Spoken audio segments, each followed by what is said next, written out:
تو وہ میرا دوست جو اب اس دنیا میں نہیں ہے 1994 میں اس کی ایکسیڈنٹل ڈیتھ ہو گئی تھی، وہ بڑا پرجوش تھا. اس نے کہا کہ نہیں، چانس لینا پڑتا ہے، چانس ملتا نہیں ہے. تو وہ مجھے ہاتھ پکڑ کے لے گیا تھا. تو سہام مرزا کے آفس میں ہم لوگ گئے اور وہاں ناصر رضا مرحوم جو میرے استاد بھی ہیں وہ موجود تھے.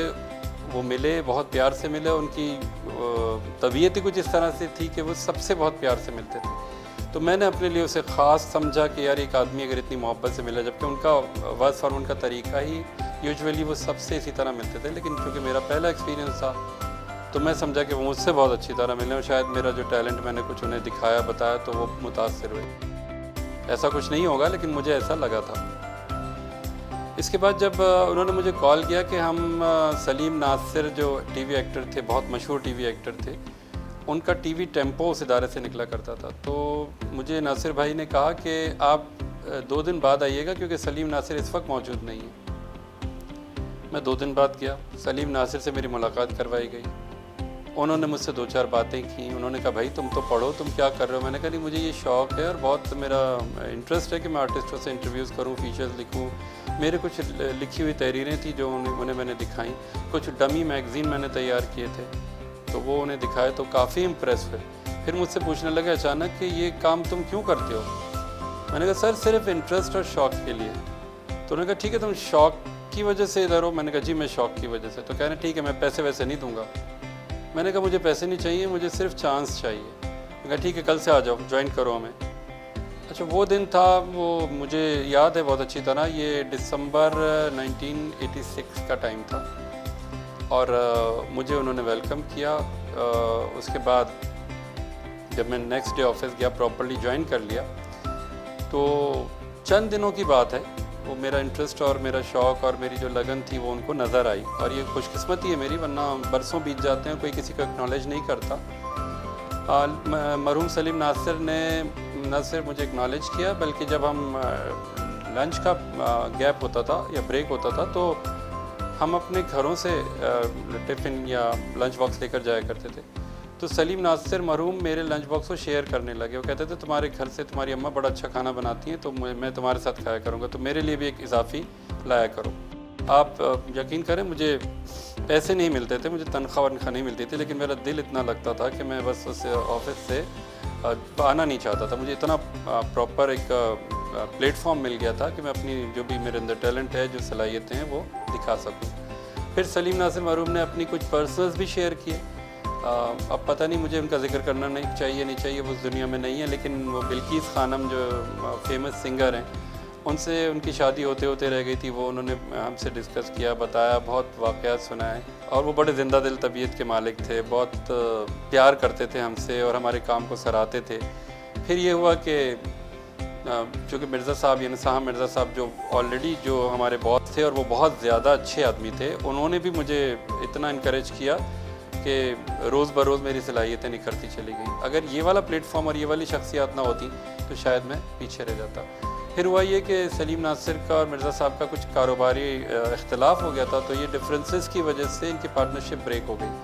تب سلیم ناصر نے، جو ہمارے ایڈیٹر تھے ناصر رضا صاحب، ان کو چھوڑ کے مجھے کہا کہ تم میرے ساتھ چلو. اب ناصر رضا کو نہ لے جانے کی وجہ یہ نہیں تھی کہ وہ لے جانا نہیں چاہتے تھے، بلکہ وجہ یہ تھی کہ ناصر رضا کی زیادہ حمایتیں یا زیادہ سائٹ جو تھی وہ مرزا صاحب کے ساتھ تھی، سہام مرزا صاحب کے ساتھ تھی. تو ناصر رضا نے انکار کر دیا تھا ان کا آفس چھوڑ کے جانے سے. میں چونکہ نیا تھا اس لیے مجھے انہوں نے ہاتھ پکڑ کے کہا کہ تم چلو اور میرا پرچہ سنبھالو. ٹی وی ٹیمپو اس وقت بہت فیمس میگزین تھا. ان حالات میں بالکل نیا را مٹیریل، اور مجھے وہ لے کر چلے گئے. اور احمد سلیم ایک سینئر رائٹر تھے، بہت قابل شخصیت. ان کے انڈر مجھے کہا کہ جی تم پرچہ نکالو. اور چونکہ احمد سلیم یونیورسٹی میں پڑھاتے تھے تو وہ ریگولرلی آ نہیں سکتے تھے، تو مجھے کہا کہ جی آپ سنبھالیں اور آپ کا نام اسسٹنٹ کے طور پہ جائے گا. چونکہ یہ ماحول بالکل الگ ہو گیا تھا، تو سلیم ناصر کا جو آفس تھا، نیا ٹی وی ٹیمپو کا آفس، وہ اس میں وسائل نہیں تھے، اس میں وہ ماحول نہیں تھا، اور اس میں اس طرح کے لوگ نہیں تھے جن کے ساتھ میری شیئرنگ بہت اچھی ہو رہی تھی اور جن سے میں بہت اچھا سیکھ پا رہا تھا. کٹ دا میٹر شارٹ یہ کہ میں نے وہ آفس 1 مہینے کے بعد ہی چھوڑ دیا اور میں پھر مرزا صاحب کے پاس آ گیا. مرزا صاحب تھوڑے خفا تھے، غلط فہمی کا شکار تھے کہ میں اس ٹینشن میں یا اس علیحدگی میں ان کے ساتھ نہیں اور سلیم ناصر کے ساتھ تھا، تو ایسا کچھ نہیں تھا. ان کی غلط فہمی دور کرا دی کہ وہ مجھے لے گئے تھے زبردستی، اور میں تو اس آفس کو نہیں چھوڑنا چاہ رہا تھا جہاں زیادہ قابل لوگ تھے اور ایک اچھا پیسفل ماحول تھا اور بہت زیادہ اپنائیت تھی. تو پھر میں اپنے پرانے آفس میں بیک ہو گیا، اور یہ صرف 3-4 مہینوں کے اندر اندر ہی ہو گیا تھا. یہاں ناصر رضا نے مجھے ویلکم کیا دوبارہ، اور یہاں ٹی وی ٹیمپو کی جگہ شو بزنس میگزین کا اجرا کیا گیا، سٹارٹ کیا گیا، جو طارق عزیز بہت ہی نامور شخصیت جو ابھی حال ہی میں دنیا سے رخصت ہوئے ہیں اور سب کے چہیتے تھے اور بہت قابل شخصیت تھے، ان کا میگزین شو بزنس لانچ کیا گیا. اس میں مجھے اسسٹنٹ ایڈیٹر بنایا گیا، ناصر رضا ایڈیٹر تھے. اس میں ہم لوگوں نے کام شروع کیا. مرزا صاحب کے آفس میں دانش دیروی صاحب ہوتے تھے، شرافت نقوی صاحب ہوتے تھے جو پی ٹی وی لاہور کے پروڈیوسر ہوتے تھے، اور جب انہیں جو جمہوری دور میں ضیاء الحق کے دور میں انہیں معطل کیا گیا تھا، وہ شرافت نقوی صاحب تھے. بہت ساری شخصیات تھیں، زبیر عباسی صاحب، سلیم فاروقی صاحب، سلیم رضا صاحب، اور بہت ساری شخصیات، وسیم صدیقی، فہیم صدیقی، مصطفیٰ ہاشمی. یہ سارے لوگ جو آج کل آپ کو، ان میں سے کچھ لوگ تو دنیا میں نہیں ہیں، لیکن کچھ لوگ ہیں جو اس وقت ٹی وی ڈراموں کی رائٹنگ سائٹ پر بہت اسٹرانگ نام رکھتے ہیں، تو وہ سب ہمارے ساتھی تھے ارلی ڈیز کے. دانش دیروی صاحب کا میں ذکر ضرور کروں گا. وہ دوشیزہ ڈائجسٹ کے ایڈیٹر ہوتے تھے، اپنے دور کے ایک پاپولر پروڈیوسر تھے، فلم ساز تھے. انہوں نے نادان فلم بنائی اور لاڈلا بنائی اور انہونی، اس طرح کی کافی ساری پکچرز کے پروڈیوسر بھی تھے اور ایک بہت پرومیننٹ نام تھے. انہیں صدارتی ایوارڈ بھی مل چکا تھا، لیکن ان کی وہ اس قدر ڈاؤن ٹو ارتھ پرسنالٹی تھے کہ کئی دنوں تک تو مجھے پتہ ہی نہیں تھا کہ دانش دیروی صاحب ہیں کیا. میرا انٹرسٹ تھا، میں ان کے پاس بیٹھتا تھا، وہ فلم انڈسٹری کی باتیں بتاتے تھے. لہری کا ذکر خاص طور پہ کرتے تھے، کیونکہ میں نے لہری کا انٹرویو کیا تھا.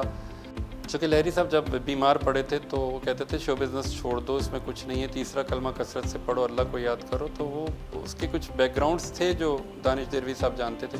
تب بھی مجھے نہیں پتا تھا کہ دانش دیروی صاحب کیا چیز ہیں. یہ تو بہت دنوں کے بعد پتہ چلا کہ دانش دیروی صاحب صدارتی ایوارڈ یافتہ ہیں، ایک بہت بڑے پروڈیوسر رہ چکے ہیں. اور اسی آفس میں مقبول جلیل صاحب بھی تھے جو ہمارے شو بزنس کے فرسٹ ایڈیٹر تھے. یہ بھی کافی سینئر، اور ان کے پاس 30-40 سال کا ایکسپیرینس تب تھا جب میں ارلی سٹیج پر تھا. مجھے بھی اب 30 سال ہو گئے، تو اب سوچیں کہ وہ کیا شخصیت ہوں گے. تو جب میرا ارلی پیریڈ تھا تو یہ سب لوگ مجھے آبزرو کر رہے ہوں گے، اور میں اپنے کیپیسٹی میں کام کر رہا تھا. مقبول جلیل جب کسی سینئر پرسنالٹی کا انٹرویو کرنے جاتے تو خاص طور پہ مجھے لے کے جاتے تھے. تو مجھے یاد ہے شاہینہ جو سلمیٰ آغاز صاحبہ کی خالہ یا آنٹی ہوتی ہیں، اور وہ اپنے شروع کے دنوں میں پاکستانی فلموں کی ہیروئن بھی نہیں ہے، اور میں ان کے نام تک سے واقف نہیں تھا. کے گھر لے گئے اور ان سے انٹرویو کروایا. تو فیڈ بیک تو وہ دے رہے تھے، لیکن مجھے آگے کرتے تھے کہ آپ پوچھو کیا پوچھنا ہے. اور مجھے نو ہاؤ نہیں تھی اتنی، جتنی مجھے جو نو ہاؤ تھی وہ کرنٹ اور پریزنٹ ایرا کے بارے میں تھی، لیکن یہ جو مجھے پاسٹ میں لے جا رہے تھے تو جس کا مجھے پتہ نہیں. بہرحال انہوں نے وہاں تربیت کی. اس بار میں اپنی ایک چیز کو ریکال کروں گا. میرا فرسٹ انٹرویو تھا وہ دیبا بیگم کے ساتھ تھا. I was too young at that time. Maqbool Jalil صاحب نے کہا چلو تمہیں دیبا کا انٹرویو کرنا ہے. تو میں نے کہا سر مجھے کیا آتا ہے جو آپ مجھے لے کے جا رہے ہیں؟ کہہ رہے ہیں نہیں آپ ہی کرو گے. موسیٰ رضا فوٹوگرافر تھے، ابھی بھی ہیں، اللہ ان کو زندگی دے، بہت ہی مہربان اور پیارے آدمی ہیں. وہ میرے ساتھ تھے. مقبول جلیل تھے، دیبا بیگم کے گھر گئے، عزیز آباد کراچی میں ان کا گھر تھا. مجھے آپ اگر میری تصویر دیکھیں تو اندازہ لگا سکتے ہیں 16-17 سال کی ایج ہوگی، اور مجھے اتنا نہیں پتہ تھا. لیکن انٹرسٹ جو ہوتا ہے وہ سب چیزوں پہ حاوی ہو جاتا ہے. آپ کو نہیں بھی پتہ ہوتا تو یہ جو کمی خامی ہوتی ہے یہ کور ہو جاتی ہے. دیبا بھی بہت خوش ہوئیں اور انہوں نے مجھے انکریج کیا کہ ہاں آپ کام کریں، آپ اس فیلڈ کے لیے مناسب ہو. یہ انٹرویو کر کے پھر میں نے لکھا، اور یہ انٹرویو جب چھپا تو پھر آپ سوچ سکتے ہیں کہ پہلا انٹرویو کسی کا پبلش ہو اور وہ خوش کیوں نہیں ہوگا. میں نے دنیا بھر کو دکھایا. اس کے بعد شاہینہ، اور اس کے بعد پھر سکندر شاہین ایک بہت ہی پرومیننٹ پرسنالٹی تھے لاہور ٹیلی ویژن کے. آرٹسٹ نہیں تھے بلکہ بیونڈ دی آرٹسٹ وہ بہت ہی عمدہ اور ایکسٹرا آرڈنری پرسنالٹی کے مالک تھے. پروفیسر بھی رہے، اور وہ اپنا مجھے بتاتے تھے کہ شیخ پورہ سے بائی سائیکل وہ لاہور آتے تھے اور پڑھاتے تھے. اور بہت ساری چیزیں جو اس وقت مجھے یاد نہیں ہے، لیکن اس انٹرویو میں نے انہیں بہت اچھی طرح سمجھا. ان کی وائف بھی ساتھ تھی، ان کی ایک بیٹی ٹیمی جو پاکستانی فلموں میں ہیروئن نہیں سوری چائلڈ آرٹسٹ کے طور پر آئی، اور بعد میں میچور ایج میں ڈرامے بھی کیے. تو یہ میرے ارلی انٹرویوز تھے. اس آفس میں میری جتنی تربیت ہوئی میں آپ کو بتا نہیں سکتا کہ ایک اتنا اچھا انسٹیٹیوٹ تھا کہ وہاں جو جاتا تھا وہ کچھ نہ کچھ بن کے نکلتا تھا. فہیم صدیقی جو ہیں آج ایک ایڈورٹائزنگ ایجنسی سے وابستہ ہیں, وہ وہاں میرے ساتھی ہوتے تھے. مصطفیٰ ہاشمی, ہم سیم ایج گروپ کے تھے, وہ آج بہت ہی پرومیننٹ ڈرامہ رائٹر ہیں. اور جو بہت سارے رائٹر فری لانس کرتے تھے, جن میں حنیف سحر, فصیح باری خان, جن کے نام آپ لوگ جانتے ہیں, جو ڈرامہ انڈسٹری میں اور فلم انڈسٹری میں ایگزسٹ کر رہے ہیں. تو یہ سب اس دور میں وہاں آیا کرتے تھے. سینئرز کی بات کریں تو شاعر, سپورٹس مین, سیاستدان اور آرٹسٹ, پتہ نہیں کون کون اس آفس میں آتا تھا, اور ہم لوگ ان سے مل کے بہت کچھ سیکھتے تھے. یہ تو ہو گیا میرا ارلی سٹیج. اس کے بعد مرزا صاحب نے سویرا اخبار لانچ کیا, تو دفتر کو شفٹ کیا گیا. جو ہمارے منتھلیز تھے, یعنی دوشیزہ, سچی کہانیاں اور شو بزنس اور بچوں کا رسالہ, یہ دیگر پبلیکیشنز تھیں جو سام پبلیکیشنز کے تحت ہوتے تھے, تو ان سب کا دفتر شفٹ کیا گیا.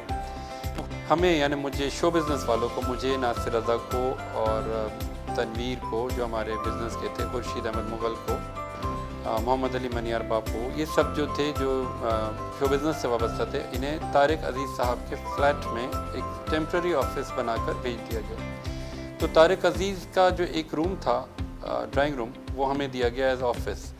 تو ویری نیکسٹ ڈور وہ طارق عزیز صاحب بیٹھے ہوتے تھے, اور اب سوچیں کہ وہ اتنی عمدہ پرسنالٹی کے مالک تھے اور اتنی زبردست شخصیت تھے, تو ویری نیکسٹ ڈور وہ ملتے تھے ہمیں. تو ہم سے دروازہ نوک کرتے تھے, سر ہمیں کچھ چاہیے, کوئی چیز یا پلیٹ یا گلاس یا کوئی اگر آ جائے تو وہ سب طارق صاحب وہاں اسٹڈی کر رہے ہوتے تھے, ان کا اسٹڈی روم تھا, تو بلا تکلف دیتے تھے. بہت کم گوش شخصیت تھے, بہت کم باتیں کرتے تھے, لیکن جب کرتے تھے تو بڑی مدلل اور بہت ہی زبردست قسم کی بات ہوتی تھی. مجھے یاد ہے ایک اداریہ تھا, مژگاں تو کھول شہر کو سیلاب لے گیا. اب مژگاں پلکوں کو کہتے ہیں, وہ ہمیں نہیں پتہ تھا کہ مژگاں کا مطلب کیا ہے. تو میں نے جا کے طارق صاحب سے پوچھنے کی ہمت ہوئی, میں نے دانش دیروی کے پاس ان کے آفس گیا, ان کا آفس الگ تھا, ان سے پوچھا میں نے. وہاں شمیم نوید بھی ہوتے تھے, وہ بھی بڑی زبردست شخصیت کے مالک, سچی کہانی کے ایڈیٹر ہوتے. سیما غزل صاحبہ جو بہت ہی پرومیننٹ رائٹر, وہ بھی اسی آفس میں ہوتی تھی, اور وہ سچی کہانیاں سے وابستہ تھی. تو ان لوگوں کی ہیلپ ملتی تھی. میں ان سے جا کے پوچھتا تھا کہ اس کے معنی کیا ہیں, اس کے مطلب کیا ہیں. ایک اور بڑی جہاندیدہ شخصیت وہاں ہوتی تھی, جو 3 عورتیں 3 کہانیاں کے حوالے سے آج بھی مشہور ہے, رانا فاروقی صاحبہ, دوشیزہ کی ایڈیٹر, فرسٹ ایڈیٹر وہ تھی, اسٹریٹ لائف سے وابستہ تھی. تو تھوڑی وہاں کا مارننگ ٹائم میں وہ وہاں ہوتی تھی, اور پھر 3-4 بجے ہمارے آفس آیا کرتی تھی, جو دوشیزہ کا آفس ہے. ان سے بھی بہت کچھ سیکھا, ان کی سنگت میں بھی رہا, ان سے بھی کچھ چیزیں شیئر کرتے تھے. تو یہ مل ملا کے اتنی اچھی تربیت ہوئی, اور وہ ایک اتنا بڑا انسٹیٹیوٹ میرے لیے ثابت ہوا کہ میں آج تک ان کو مس کرتا ہوں, اور ان چیزوں کو یاد کرتا ہوں کہ ایک آدمی کی زندگی میں, ایک اسٹوڈنٹ کی زندگی میں ایسے استاد آئے کہ وہ اس کا فیض آج تک اٹھا رہا ہے. میں اپنے آپ کو اس حوالے سے خوش قسمت مانتا ہوں. مرزا صاحب کے آفس سے جو سویرا اور انجام اخبار شائع ہوتے تھے, تو اس وقت ایک ریولیوشنری پیریڈ پاکستان کا سٹارٹ ہوا تھا. جنرل ضیاء کی ایکسیڈنٹل ڈیتھ ہوئی تھی, اور اس کے بعد پاکستان کے پولیٹیکل سٹرکچر انٹائرلی چینج ہو گیا تھا. ایک لمبا پیریڈ جو تھا, ایک جو فوجی ڈکٹیٹر کا کہتے ہیں, اس کا اینڈ ہوا تھا, اور ہم ایک بار پھر ڈیموکریٹڈ سسٹم میں آ گئے تھے. تو ایک طرح سے خوشی بھی تھی, لیکن سویرا اور انجام اخباروں کے لیے یہ ایک سیٹ بیک یوں تھا کہ جو کمٹمنٹ تھی وہ ضیاء الحق صاحب سے تھی, اور ان کے مینیجر تھے یا ان کے اسسٹنٹ تھے صدیق سالک صاحب, غالباً وہی نام ہے, اگر میں بھول رہا ہوں تو سوری. تو چونکہ دوشیزہ ایوارڈ کی تقریب میں وہ چیف گیسٹ تھے, اور اس کے بعد سے کچھ ایسی مشاورت ہوئی تھی کہ گورنمنٹ بیک اپ کرے گی سویرا اور انجام اخبار کو, اور ایک بڑے وسیع پیمانے پر ان کی لانچنگ ہوگی. تو یہ سارا سسٹم جو ہے وہ ختم ہو گیا تھا, اور ایک جب جمہوریت آئی تھی تو 1988 میں بے نظیر بھٹو کی حکومت بنی تھی. اس سے کچھ فائنینشلی کرائسس آئے, اور سویرا اور انجام اخبار کے لیے کنٹینیو کرنا مشکل ہو گیا. اس کا اثر ہم لوگوں پر بھی پڑا, اور ہمارے میگزین جو شو بزنس تھا وہ ڈسکنٹینیو ہونے لگا. اس سے ہماری سیلریز رکیں, اور ایک ایک کر کے بہت سارے لوگ, اسٹاف کے لوگ جو ہیں وہ چلے گئے. میں تقریباً 7 مہینے تک وداؤٹ سیلری کام کرتا رہا. سویرا اور انجام تو ریگولر آ رہے تھے, لیکن ادارے میں ایک مالی بحران کی کیفیت تھی, تو منتھلیز جو ہیں وہ ریگولر نہیں آ پا رہے تھے. ہم لوگ روز آفس جاتے تھے, روز کام کرتے تھے, لیکن میگزین نہیں آ رہا تھا. 7 مہینے کے بعد میرا صبر بھی جواب دے گیا اور میں چھوڑ گیا مرزا صاحب کی اجازت سے، جب وہ بھی بہت ڈسہارٹ تھے، انہیں بتا دیا تھا، اور میں ان کے ہمیشہ ریگارڈ کرتا رہوں گا کیونکہ وہ ایک ایسی شخصیت تھے جو نہ ہوتے تو شاید میں بھی آج یہاں نہ ہوتا۔ ان کی انکریجمنٹ میرے لیے بہت معنی رکھتی تھی۔ اور یہاں تھوڑا سا انٹرپٹ کر کے میں مرزا صاحب کے لاسٹ ڈیز کی طرف جاؤں گا۔ یہ اپنے حیدرآباد والا گھر سے شفٹ کر رہے تھے عسکری اپارٹمنٹ کی طرف، تو ان کی طبیعت ٹھیک نہیں تھی اور وہ within couple of days Lahore جا رہے تھے شوکت خانہ میں چیک اپ کے لیے۔ تو میں ناصر رضا، ان کے بھتیجے شاہین مرزا، یہ سب وہاں تھے موجود۔ ان کی ہماری آنٹی جو ہیں مسز صاحب مرزا، رخسانہ صاحب مرزا، وہ بھی موجود تھیں۔ تو جب ہم ان کی عیادت کو گئے تو مرزا صاحب بہت ڈسہارٹ تھے اور وہ کہہ رہے تھے کہ اب میں نہیں بچنے والا۔ تو ہم لوگوں نے اپنے طور پر دعا دی کہ اللہ نہ کرے ایسا ہو اور آپ بہت صحت کے ساتھ اور اسی طرح اسی جوش و جذبے کے ساتھ واپس لوٹیں۔ تو انہوں نے میری طرف دیکھ کر کہا تھا کہ نہیں ایسا نہیں ہوگا اور اب میں شاید نہ بچوں۔ پھر انہوں نے میری حوصلہ افزائی کی، کہا میرے آفس سے جتنے لوگ نکلے ہیں ان میں تم نے سب سے زیادہ کامیابی پائی ہے اور میں بڑی خوشی سے اور فخر سے تمہارا نام لوں گا۔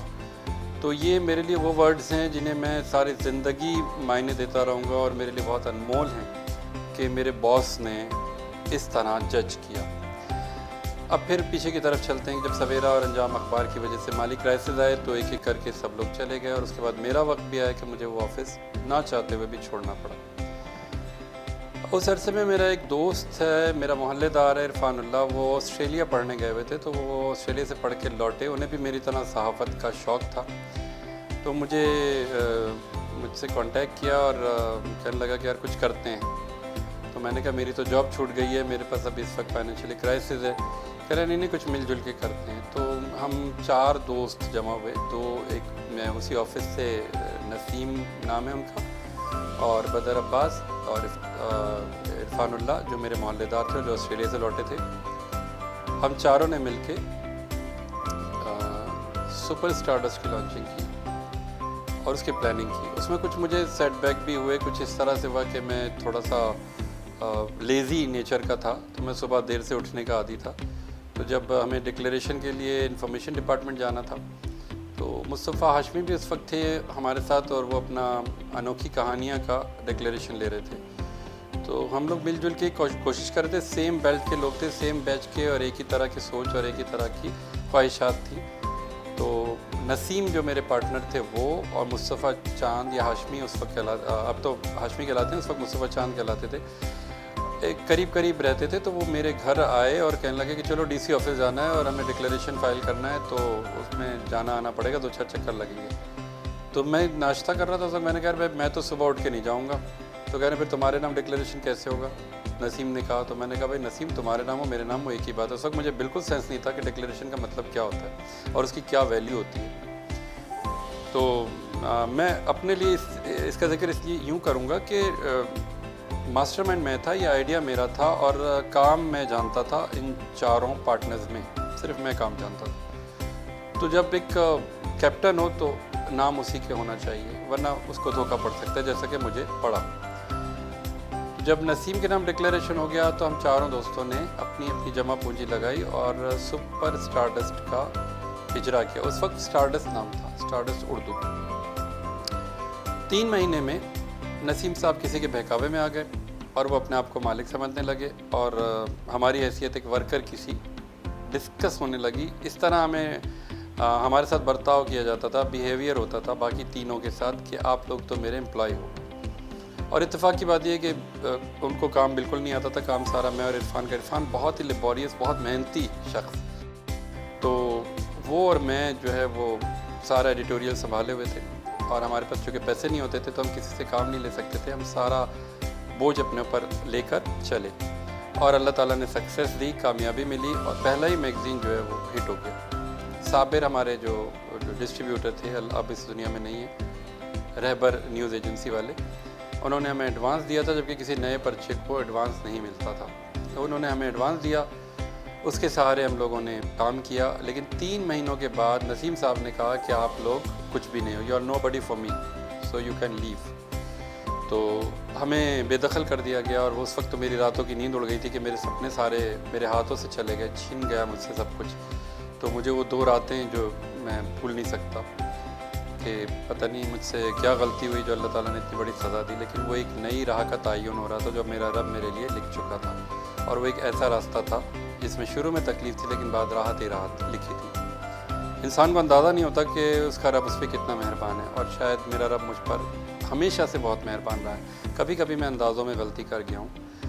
بہرحال وہ 2 راتیں نہ جاگنے کا صلہ مجھے اس طرح ملا کہ میں نے اپنے آپ کو ری ڈیفائن کیا، میں نے اپنے آپ کو دوبارہ سے سٹارٹ کیا، اور میرے ساتھ عرفان اللہ کی بیک اپ تھی جو مجھے ہمیشہ ہمت اور حوصلہ دلاتا تھا۔ ہم لوگوں نے سپر اسٹارڈسٹ کے نام سے ڈکلیریشن فائل کیا، اور اس ڈکلیریشن کے بعد ہم نے 1991 سپٹمبر میں اس کا سٹارٹ کر دیا، آغاز کر دیا۔ شروع میں بڑی مشکلات آئیں کیونکہ ڈسٹریبیوٹر ہمارا وہی تھا، ریبر نیوز ایجنسی والا، اور نسیم صاحب اسٹارڈسٹ چھاپ رہے تھے، تو سائمنٹینیسلی دونوں میگزین کو، سیم لیول کے میگزین کو ہینڈل کرنا ڈسٹریبیوٹر کے لیے پرابلم تھا۔ ڈسٹریبیوٹر پہ دونوں سائٹ سے پریشر تھا کہ آپ ایک پرچہ ہینڈل کرو، لیکن وہ دونوں ہینڈل کیے ہوئے تھے، اور ہمیں جو ڈسٹریبیوشن کے جو انہوں نے ایڈوانس دیا تھا وہ سارا واپس، یعنی انہوں نے کہا کہ ابھی میرا پیسہ واپس کرو اور آپ لوگ اپنی اپنی لڑائی خود لڑو۔ بہرحال وہ جو ہمیں پیسہ دیا تھا وہ واپس کیا کسی طرح اسٹرگل کر کے انسٹالمنٹ میں، اور سپر اسٹارڈسٹ کنٹینیوسلی آتا رہا۔ جب سپر اسٹارڈسٹ نے سٹینڈ لے لیا تو نسیم نے اپنے ایک دوست کے بہکاوے میں آ کر ہم پر کیس کر دیا، اور کیس بھی ہائی کورٹ میں گیا۔ تو ہمارے ایک دوست بدر عباس کے والد کے جان پہچان کے وکیل تھے، انہوں نے فیس ضرور لی مگر ایکسٹرا آرڈنری ہمارے ساتھ کوآپریٹ کیا، اور 2 پیشیوں میں وہ کیس بے دخل ہو گیا۔ نسیم صاحب کیس ہار گئے اور ہمیں کنٹینیوٹی کی اجازت مل گئی۔ اس کے بعد سے جو سپر اسٹارڈسٹ کا سفر شروع ہوا تو وہ ٹل دا ڈیٹ جاری ہے، اور میں میرے تمام پارٹنرز چلے گئے ہیں اور میں اکیلا اسے رن کر رہا ہوں۔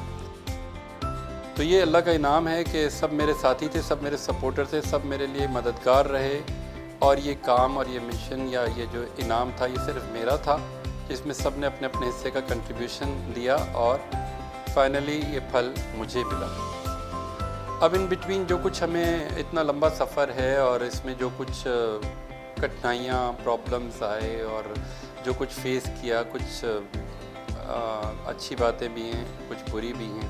اب کچھ کڑوی کسیلی باتیں جو ہیں وہ میں چاہوں گا کہ ہم اس کو آپ سنیں اور اندازہ لگائیں کہ جب مشکلات ہوتی ہیں تو کتنا بھاری وقت لگتا ہے۔ شروع کے دنوں میں یاد ہے مجھے 92 93 ایسا کچھ پیریڈ ہوگا کہ ہم نے جو پالیسی بنائی تھی، خاص طور پہ عرفان اللہ کے انرجیٹک ہونے پر، اس نے کہا تھا کہ جی ہم شو بزنس کا میگزین تو نکالیں گے مگر ہماری پالیسی الگ ہوگی، ہم فرسٹ نیوز فیچر بیسڈ یعنی خبری مواد پر آرٹیکلز تیار کریں گے، ہم سمپل انٹرویوز یا سروے یا اس طرح کی چیزیں نہیں دیں گے جو روٹین کی چیزیں ہوتی ہیں، ہم ایک الگ طرح کا میگزین لائیں گے جیسے کہ خبری مواد سے آراستہ ہو۔ تو یہ ڈیفیکلٹ بھی تھا، وسائل کم تھے، لوگ کم تھے، لیکن ہاں جو تھے وہ سب کام کرنے والے تھے، وہ 24 گھنٹے ڈیووشن کے ساتھ دینے کو تیار تھے، انکلوڈنگ مائی سیلف۔ تو ہم جب کام کرتے تھے تو پھر ہمیں نہ بھوک پیاس لگتی تھی، نہ دن رات کا پتہ ہوتا تھا، بس وہ ایک گاڑی میں ایک بیل، جو کولو کا بیل ہوتا ہے وہ گھومتا رہتا ہے، اس اپنے ٹائم کا نہیں پتہ ہوتا، اس کی آنکھ پہ پٹی بندھی ہوتی ہے، سیم از لائک دیٹ ہم لوگ اپنے کام کو اس طرح ڈیل کرتے تھے۔ تو ہم نے نیوز بیس فیچر میگزین نکالا جس میں ظاہر ہمارے لوگ، ہمارے آرٹسٹ عادی نہیں ہیں۔ اس میں مجھے یاد ہے ہم نے محمد علی شیخی کا ایک سفر کر رہے تھے، وہ لکھا تھا اس کا واقعہ، تو وہ تھوڑے ناراض ہوئے تھے۔ پھر کبرا خانم ایک ماڈل ہوتی تھی، ایکٹریس ہوتی تھی، جس نے فلم گناہ میں بھی کام کیا اور بہت ہی خوش شکل خوبصورت ایکٹریس تھی۔ اس کے بارے میں ایک خبر لگائی کہ اس نے کسی سے شادی کر لی ہے، تو وہ باقاعدہ حملہ آور ہو گئی ہمارے، وہ کسی حمایتی کے ساتھ ہمارے آفس آئی اور اس نے پوچھا نعیم حبیب کون ہے، عرفان اللہ کون ہے۔ ہم سے متعارف ہونے کے بعد باقاعدہ تھریڈ دے کے چلی گئی کہ تم کام کیسے کرتے ہو، میں دیکھتی ہوں میرے بارے میں یہ الٹی سیدھی خبر کیوں لگائی۔ ہم نے بتایا کہ جی سورسز ہیں اور سورسز ڈسکلوز نہیں کیے جاتے، یہ ہر صحافی کو ایک ایڈوانٹیج ہوتا ہے، ایک سہولت ملی ہوئی ہے، کورٹ بھی نہیں پوچھتی کہ تمہارے سورسز کیا ہیں۔ خبر غلط ہے، آپ اپنا موقف دیجیے، اپنا پوائنٹ آف ویو دیجیے، وہ چھپنا چاہیے، دیٹس آل، لیکن وہ ہم پہ جارحانہ انداز سے حاوی ہو گئی تھی۔ تو ہم لوگوں نے بھی فائٹ کرنے کی ٹھانی کہ ہم اس کے آگے سرنڈر نہیں کریں گے اور اس سے بات کریں گے۔ بہرحال وہ پھر چلی گئی۔ خوف تھا کہ ہماری، کیونکہ ہم کم وسائل والے لوگ تھے، تو ہماری آفس میں کوئی ایسے اپسیٹ نہ کر دے کہ ہم اپنا میگزین ہی پبلش نہ کر پائے. ہماری کاپیاں اس وقت ماؤنٹنگ ہو رہی تھی, جو ماؤنٹنگ کا اس وقت کا طریقہ یہ تھا کہ باقاعدہ شیٹوں پر ماؤنٹ کیا جاتا تھا, جو میٹر چپکایا جاتا تھا, پھر وہ پریٹ کے لیے جاتا تھا. تو وہ پروسیس 2-3 دن 4 دن چلتا تھا. وہ پروسیس چل رہا تھا, تو ہمیں ڈر تھا کہ کسی کو بھیج کے وہ ساری آگ واگ لگوا دے گی ان چیزوں کو, پر خوف تھا, وہ ہوا کچھ بھی نہیں. اس کے بعد جب یہ کبریٰ خانم کی خبر چھپی تو ایک سائیں سکندر نامی شخص نے ہم سے کانٹیکٹ کیا. اس نے تصویریں دیں اور بتایا کہ کبریٰ میرے ساتھ تھی اور ہماری باقاعدہ منگنی ہوئی تھی, ہماری شادی ہونے والی تھی, لیکن وہ مال لے کے ایک سائڈ پہ ہو گئی اور پھر مجھے آؤٹ کر دیا. تو سائیں سکندر کی اپنی سٹوری جو وہ بتا رہے تھے وہ چھاپی ہم نے. اس کے بعد کبریٰ نے یہ کیا کہ ایک پریس کانفرنس کا انعقاد کیا کہ اس کے خلاف کچھ لوگ سازشیں کر رہے ہیں اور اس کی شہرت کو نقصان پہنچا رہے ہیں. کچھ لوگ سے مطلب میں اور عرفان. تو یہ مجھے یاد پڑتا ہے ہوٹل پلازا انٹرنیشنل میں یہ پریس کانفرنس ہوئی تھی, جس میں بہت سارے صحافی, ہمارے دوست بھی تھے, وہ بھی سب آئے تھے. اور کبریٰ نے پہلے بریف کیا کہ اس کے ساتھ زیادتی ہو رہی ہے اور اس کی شہرت کو نقصان پہنچایا جا رہا ہے. تو اور اس نے کہا کہ تصویریں جو ہیں وہ مکس کی گئی ہیں. اس وقت فوٹو شاپ اور کمپیوٹر کا ایسا رواج نہیں تھا. بلیم لگایا کہ یہ تصویریں جو ہیں یہ کچھ مینوپولیٹ کی گئی ہیں اور ان میں آپ نے مکسنگ کی ہے. تو ایسا پاسبل نہیں تھا کہ ہم اس وقت مکسنگ کر پاتے, وہ دور ایسا نہیں تھا, اتنی ٹیکنالوجی نہیں تھی. تو پھر میرے پاس ایک ترپ کا پتا تھا, اس کا نیگیٹو. تو جب میں نے کھڑے ہو کے کہا کہ ان تصویروں کے نیگیٹو بھی ہمارے پاس موجود ہیں, تو کبریٰ نے کہا کہ نیگیٹو بھی مکس کیے گئے ہیں. تب ایک فوٹوگرافر تھا جو سینئر فوٹوگرافر تھا, ہم نے اس سے کہا کہ جی کیا یہ ٹیکنالوجی آئی ہے کہ نیگیٹو مکس کیے جا سکیں. تو اس نے اسٹیج پر جا کر کہا, اس فوٹوگرافر نے, کہ جی جاپان میں بھی ایسی ٹیکنالوجی نہیں آئی. اس کے بعد کبریٰ کو منہ کی کھانا پڑی. اس کے بعد جب کھانا شروع ہوا تو ہم لوگ کھانا نہیں کھا رہے تھے. اس نے ہاتھ جوڑ کے کہا کہ نہیں اب ختم کرو, جو تھا وہ غلطی ہو گئی, بس بہکاوے میں آ گئی تھی اور ہوتا ہے اس طرح سے. اور ہماری اس کے بعد دوستی ہو گئی. مشی خان پاکستان ٹیلی ویژن اور فلم انڈسٹری کا ایک ابھرتا ستارہ ہے, جنہوں نے بہت کام کیا اور عروسہ سے اپنی شہرت بنائی. میں آپ کو ان کا ایک دلچسپ واقعہ بتاتا ہوں کہ حادثاتی طور پر وہ کس طرح سے عروسہ میں ان کو کردار ملا. پاکستان ٹیلی ویژن کی ایک اناؤنسر تھیں جن کا نام عامرہ عروج تھا. عامرہ عروج سے میری بہت اچھی سلام دعا تھی. میں ان دنوں نارتھ ناز آباد میں رہائش پذیر تھا اور عامرہ عروج بھی میرے ہی جس سے کہتے ہیں دوسرے بلاک میں وہ رہائش پذیر تھی. ہمارا ٹیلی ویژن پہ سلام دعا ہوتا تھا اور بات چیت ہوتی تھی. تو انہوں نے ایک دن مجھ سے یہ کہا کہ طلال, مجھے بجیا نے اپروچ کیا ہے اور وہ یہ چاہتی ہیں کہ میں ایک کوئی سیریل آ رہی ہے قاسم جلالی صاحب کی, اس میں میں بحیثیت ہیروئن کام کروں. تو میں نے پوچھا, اس کی ڈیٹیل لی کہ کیا ہے سلسلہ, آپ اگر کرنا چاہتی ہو آپ کی مرضی ہے اور اچھی بات ہے.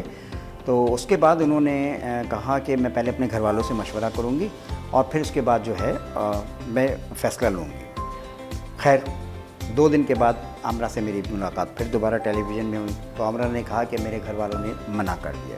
انہوں نے صرف اجازت مجھے اناؤنسمنٹ کی دی اور عروسہ کے کردار کے لیے میں نے حامی نہیں بھری کہ میں بجیا سے معذرت کرنے جا رہی ہوں کہ میں اس کردار کو نہیں کر سکتی, میری کچھ فیملی ریسٹرکشنز ہیں. اور یوں وہ کردار مشی خان کے حصے میں آیا. مشی خان, ناصر رضا صاحب نے ان کے بارے میں ایک آرٹیکل لکھا جو سپر اسٹارڈسٹ میں شائع ہوا. مشی کو اچھا نہیں لگا. مشی نے ایک بڑا ہارش قسم کا ٹیلی فون کیا. موبائل نہیں ہوتا تھا اس دور میں, تو جو فکس لائن پر فون کیا, کسی نے ریسیو کیا ہمارے آفس میں اور کہا کہ ایڈیٹر صاحب نہیں ہے. جب میں پہنچا تو مجھے بتایا کہ وہ بڑی ناراض تھیں, بڑی خفا تھیں کہ کس کے کہنے پر کیوں یہ چیزیں لکھی گئیں. ان کی والدہ کے بارے میں کچھ لکھا تھا.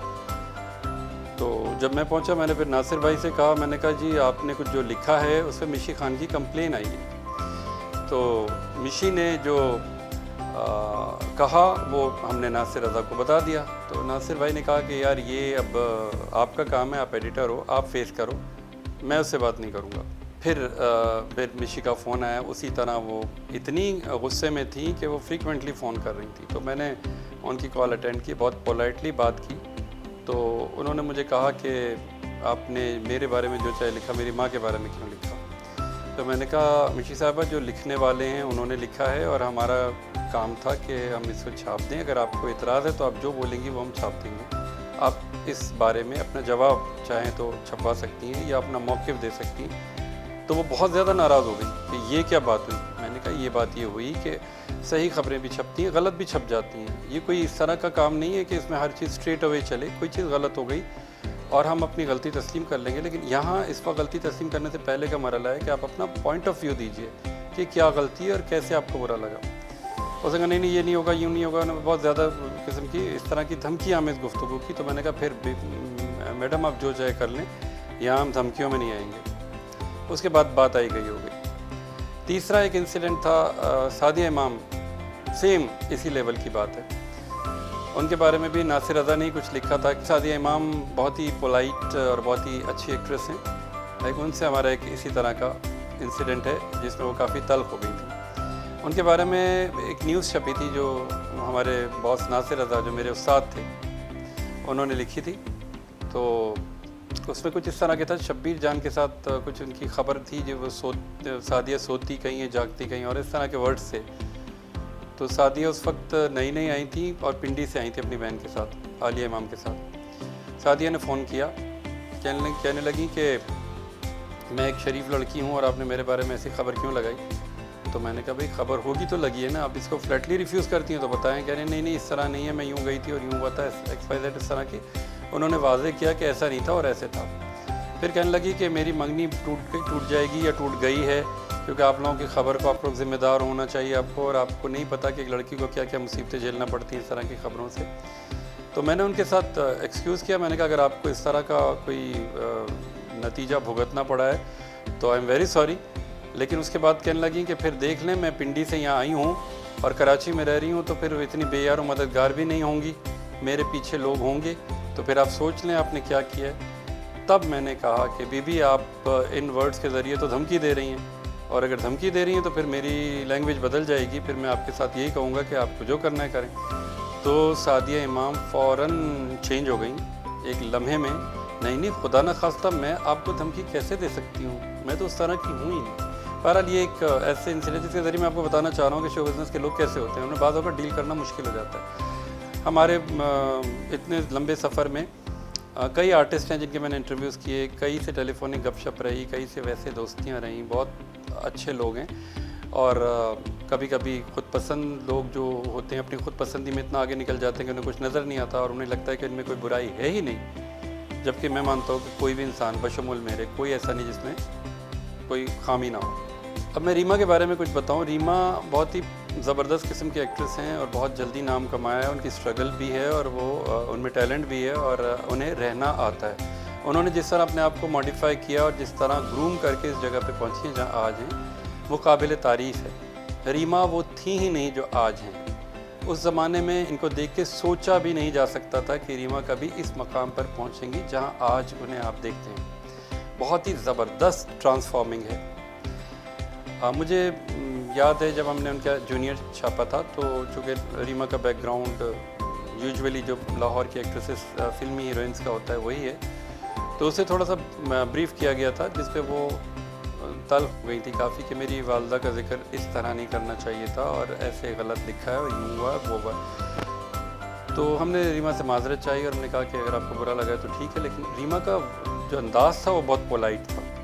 وہ سعدیہ کی طرح اور مشی کی طرح چڑھائی نہیں کر رہی تھی بلکہ عاجزی سے بات کر رہی تھی.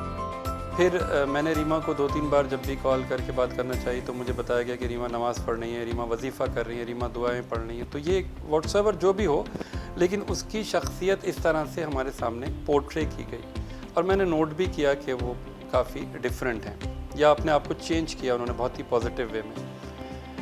ایک ارلی ڈیز کا انسیڈنٹ ہے، ایک واقعہ ہے. اس میں ہوائیں کی شوٹنگ کے لیے ریما آئی ہوئی تھی.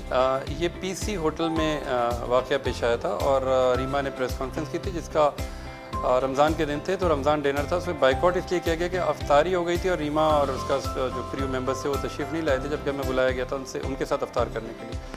تو جب ان کے ساتھ افطار نہیں ہو پایا تو ہمارے جو دوست تھے سینئر صحافی افتخار بیگ، انہوں نے بائیکاٹ کی اپیل کی اور تمام ساتھی ان کے ساتھ لبیک کر کے بائیکاٹ کر گئے.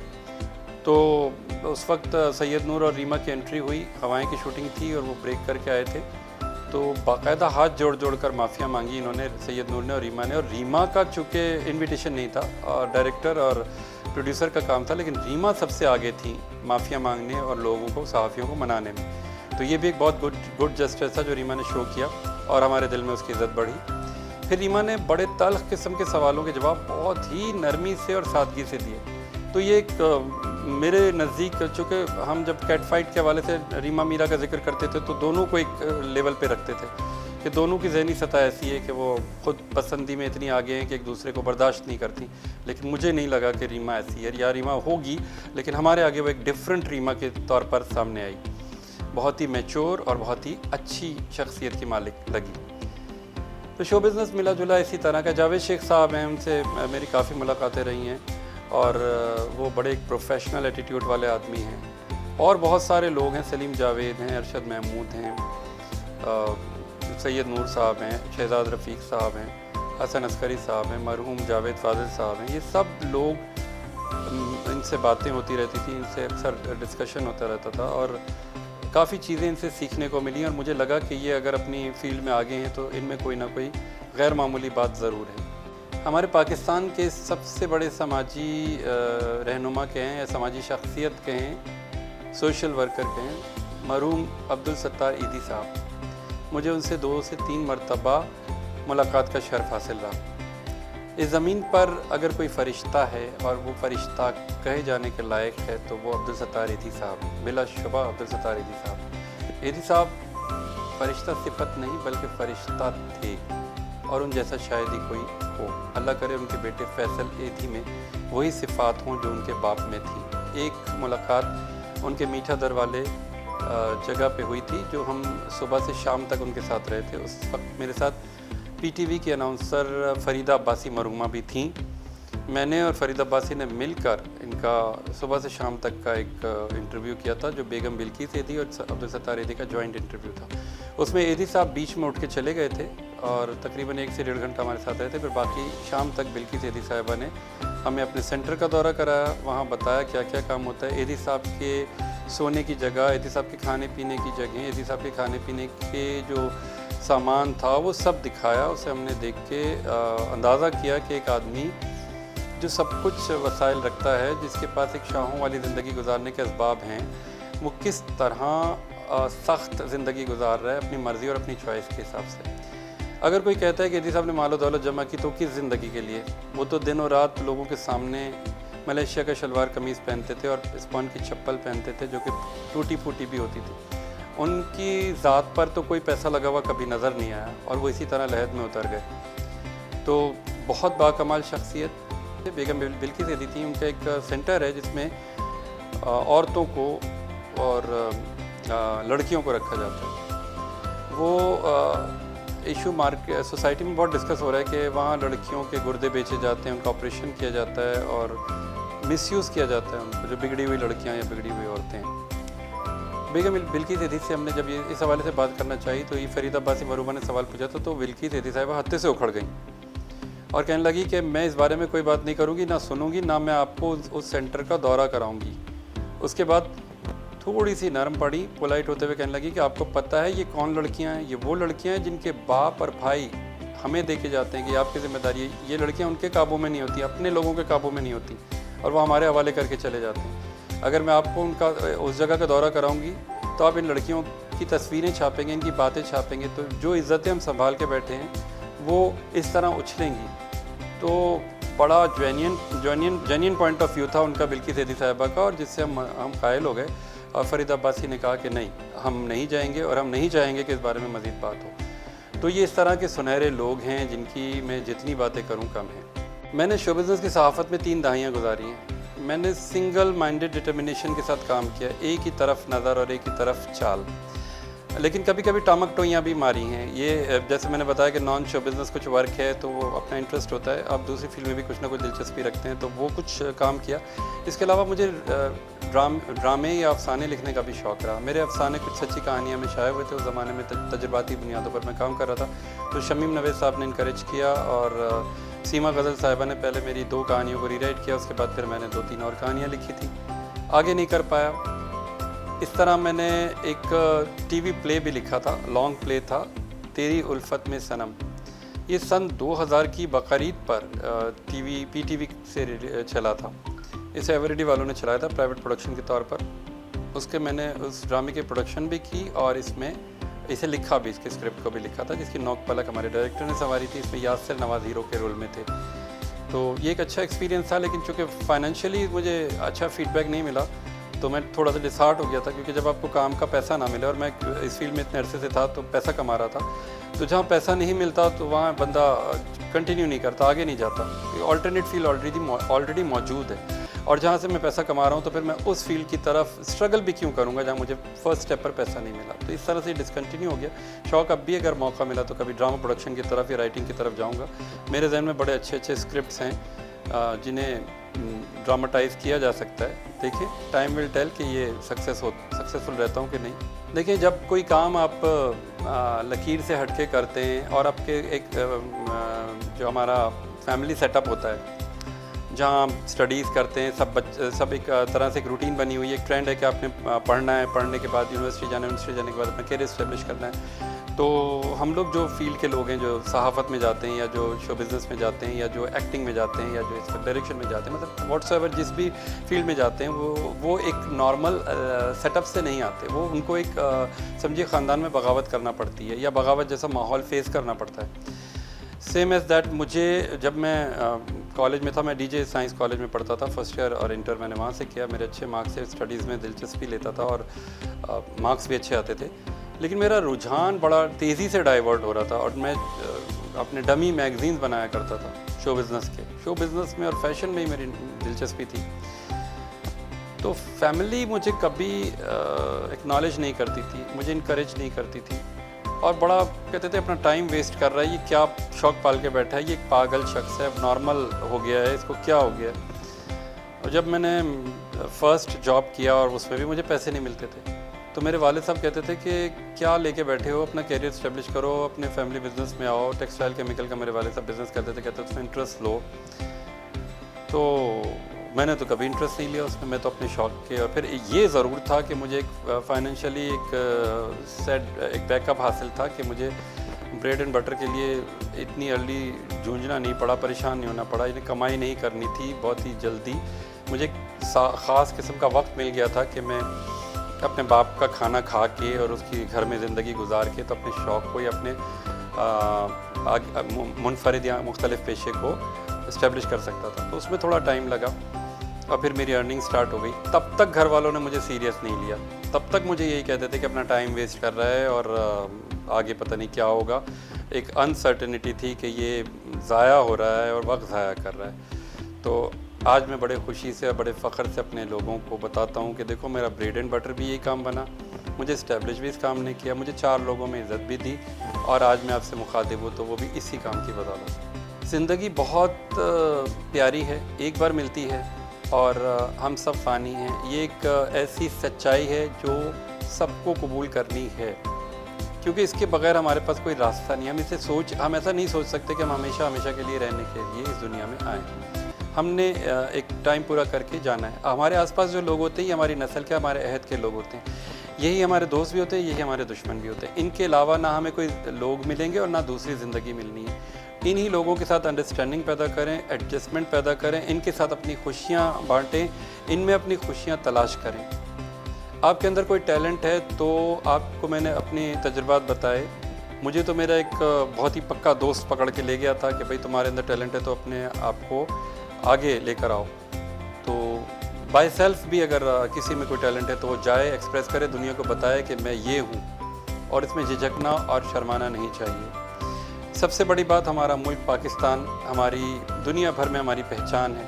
پاکستان سے پیار کریں, پاکستان کو عزت دیں, کیونکہ جو کچھ ہم نے ارن کیا ہے وہ اسی ملک سے ارن کیا ہے. اسی ملک کو دے کے جائیں گے, اسی ملک کی مٹی میں ہم خاک نشین ہوں گے, اور اسی ملک کی یادگاروں میں سے ہم ایک یادگار, کم سے کم ہمارا نام اس ملک کی یادوں میں, اس ملک کے ناموں میں شامل ہوگا.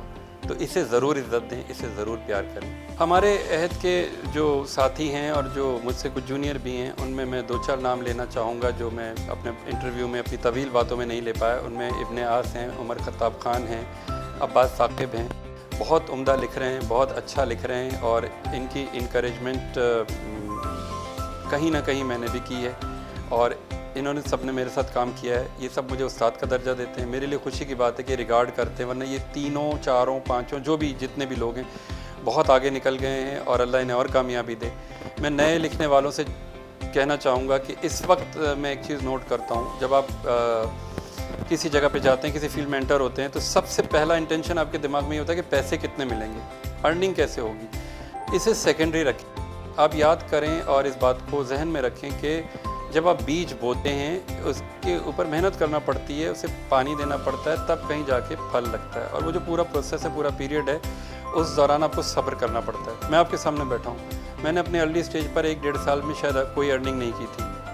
اس کے بعد آج میں کئی لوگوں کا باس بنا، ان کو میں تنخواہ دینے کے قابل ہوا. یہ اللہ کا کرم ہے، میری کوئی ذات نہیں، میری کوئی اوقات نہیں، بس اللہ کا کرم ہے اور وہ صبر و استقامت ہے جس نے مجھے یہاں تک پہنچایا. پرانے لکھنے والے پیسے کو ثانوی حیثیت دیتے تھے. پیسہ سب کی ضرورت ہے، پیسے کے بغیر زندگی نہیں گزرتی، لیکن پہلے کیوں کوئی پیسہ دے گا؟ آپ ہو کیا؟ آپ پہلے اپنے آپ کو ثابت کرو، جیسے پرانے لوگ کرتے تھے، اور پھر پیسہ لے کے ان کے پیچھے پیچھے لوگ گھوما کرتے تھے. تو آپ کے پیچھے بھی لوگ پیسہ لے کے گھومیں گے، یا آپ کو اب نئے دور میں SMS کریں گے، واٹس ایپ پر آپ سے کانٹیکٹ کریں گے. تو آپ اپنے پیشن کو کنٹرول کیجئے. پیسہ آپ کے پیچھے ضرور آئے گا اگر آپ میں ٹیلنٹ ہے اور آپ اپنی صحیح جگہ پر ہو تو. یہ ساری باتیں آپ کو اچھی لگی ہوں گی، اور اگر کچھ زندگی سے میں نے حاصل کیا تو زندگی میں کچھ آپ لوگوں کے ساتھ شیئر کر پایا، اور کچھ نہ کچھ فیڈ بیک آپ کو ملے گا. اور اگر آپ نے توجہ سے اور انوالومنٹ سے میری باتیں سنی ہیں تو اس کے لیے بہت شکریہ. اور میں اپنے طلال فرحت کا بہت شکریہ کہ آج انہوں نے مجھے موقع فراہم کیا کہ آپ سے روبرو ہو سکوں، اپنی باتیں کہہ سکوں. اور میرے لیے خوشی اور مسرت کا ایک بہت بڑا موقع کہ میرے سب سے خاص دوست مرزا افتخار بیگ بھی اس وقت میرے ساتھ ہیں. اور میرے یہاں تک پہنچنے میں میں ابھی ان کی غیر موجودگی میں طلال فرحت سے کہہ رہا تھا کہ مجھے یہاں تک پہنچانے میں ایک افتخار بیگ کا بھی بہت بڑا کردار رہا ہے. انہوں نے میرا جب میں اپنے آپ کو ڈاؤن فال محسوس کرتا تھا، جب بھی میں اپنے آپ کو ایموشنلی چارج ہوتا محسوس کرتا تھا، مجھے بیٹری بیک اپ افتخار کی طرف سے ملتا تھا. وہ مجھے انکریج کرتے تھے اور مجھے سپورٹ کرتے تھے پوری طرح. ایموشنلی خاص طور پہ انہوں نے مجھے بہت سپورٹ کیا اور کبھی گرنے نہیں دیا. اور اگر میں ہمت ہار گیا تو مجھے ہمت ریسٹور کروائی افتخار بیگ نے. تو ایک اچھا مخلص پیارا دوست جس کو میں ہمیشہ اپنے ساتھ پاتا ہوں، اور میں چاہوں گا کہ میری آخری سانس تک وہ میرے ساتھ رہے. نعیم حبیب کے بہت پرانے دوست ہیں جو کہ صحافی بھی ہیں. ان کا نام مرزا افتخار بیگ ہے. آج کل وہ ایک مقامی روزنامے سے وابستہ ہیں اور شوبز کی رنگینیوں کی ساری خبریں، آرٹیکلز، انٹرویوز وہ اپنے جسے کہتے ہیں اخبار کی زینت بناتے رہتے ہیں. میرے بہت اچھے دوست ہیں، بہت اچھے رفقائے کار میں شامل ہیں، اور سب سے بڑی بات یہ کہ وہ مثبت رپورٹنگ میں اپنا ایک نام اور ایک مقام رکھتے ہیں. وہ نعیم حبیب کے سلسلے میں کیا کہتے ہیں، آئیے ذرا ان سے جانتے ہیں. طلال نے مجھے مجبور کر دیا. نعیم بھائی کے حوالے سے یہ ریکارڈنگ تھی تو میں مجبور ہو گیا. نعیم کی دوستی اور محبت میں تو یہ خیالات کا اظہار کر رہا ہوں. اب آپ لوگ مجھے دیکھ کے یہ بھی ضرور دیکھ رہے ہوگے، کبھی بھی میں نے 3 دہائیوں سے زیادہ کا سفر صحافت میں گزار دیا ہے، لیکن مجھے بہت کم آپ لوگوں نے کہیں خطاب کرتے ہوئے، کہیں بیان دیتے ہوئے دیکھا ہوگا، کیونکہ میرا ہمیشہ سے مشن رہا ہے جرنلسٹ جو ہوتا ہے جس کا جو کام ہے اس کو وہ کام کرنا چاہیے. آج طلال نے مجھے مجبور کر دیا. نعیم بھائی کے حوالے سے یہ ریکارڈنگ تھی تو میں مجبور ہو گیا. نعیم کی دوستی اور محبت میں تو یہ خیالات کا اظہار کر رہا ہوں. اور پہلی دفعہ یہ میں کسی چینل کو یا کچھ بھی انٹرویو دے رہا ہوں، یہ پہلی بار ہے. میں بہت دور بھاگتا ہوں ان چیزوں سے. طلال کو بہت ریکویسٹ کی میں نے کہ بھائی کسی اور دن رکھ لینا، لیکن جب اس نے نعیم کا نام لیا تو میں مجبور ہو گیا. میں نہیں، اس میں تو میں بول دوں گا، نہیں تو شاید میں دور ہو جاتا. کیونکہ بعض دوستیاں ایسی ہوتی ہیں، دوست ایسے ہوتے ہیں نہ ہوتے ہوئے بھی ان کے لیے کرنا پڑتا ہے. نعیم بھی انہی دوستوں میں سے ہیں اور ان کو میں نہ نہیں کر سکتا.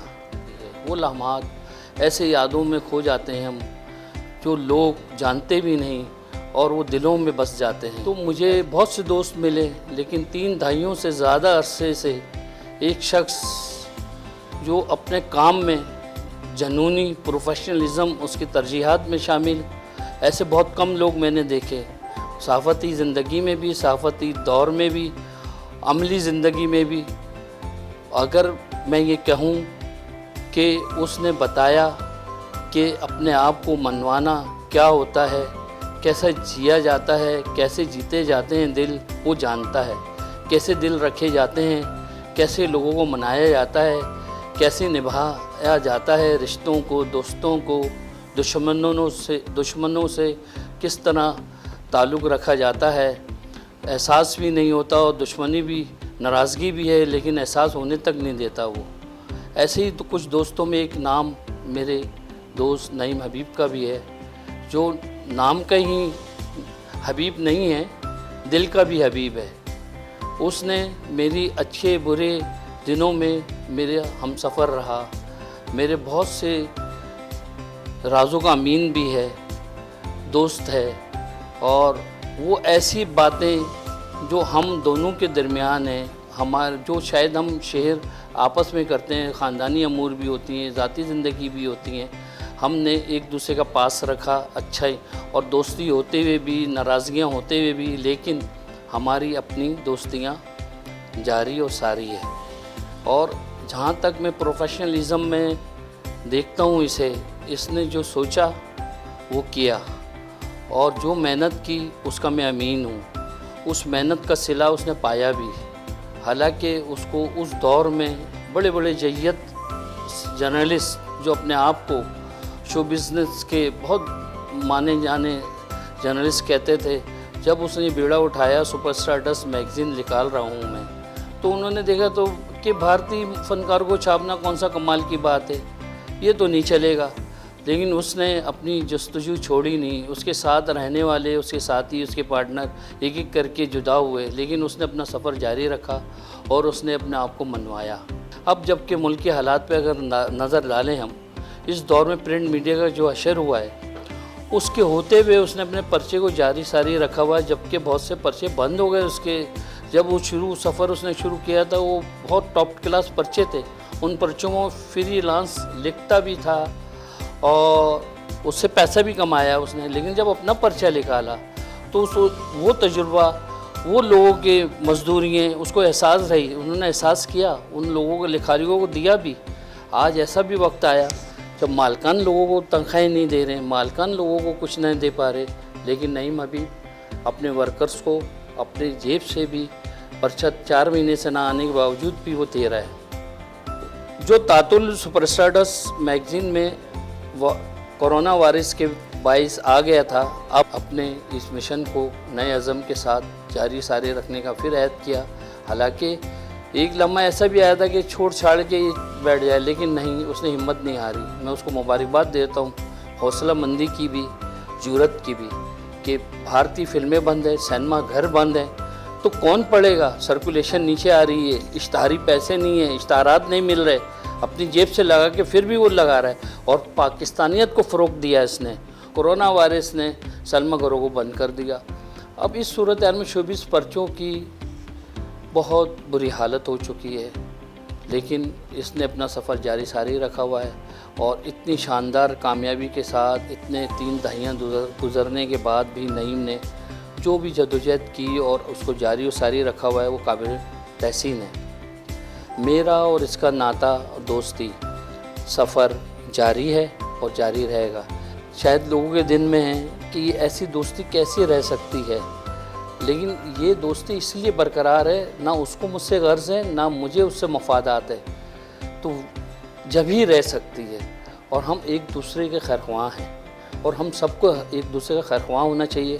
ہمارے جرنلسٹ اگر یہ سوچ لیں کہ کوئی مشکل میں ہے، اس کے کسی کام آ جائے، تو ہم بہت کچھ کر سکتے ہیں۔ اور میں دعا گو ہوں ہمارے جو بھی ساتھی کسی مسائل سے دوچار ہیں، اللہ ان کی مشکلات دور کریں اور وہ ان مسائل سے نکل جائیں۔ نعیم حبیب کے ویسے تو کئی دوست ہیں، لیکن وہ چند دوستوں کا نام ضرور لینا چاہتے ہیں، اور انہوں نے انٹرویو کے وقت یہ کہا کہ آپ ان سے جا کے ضرور انٹرویو لیجئے گا۔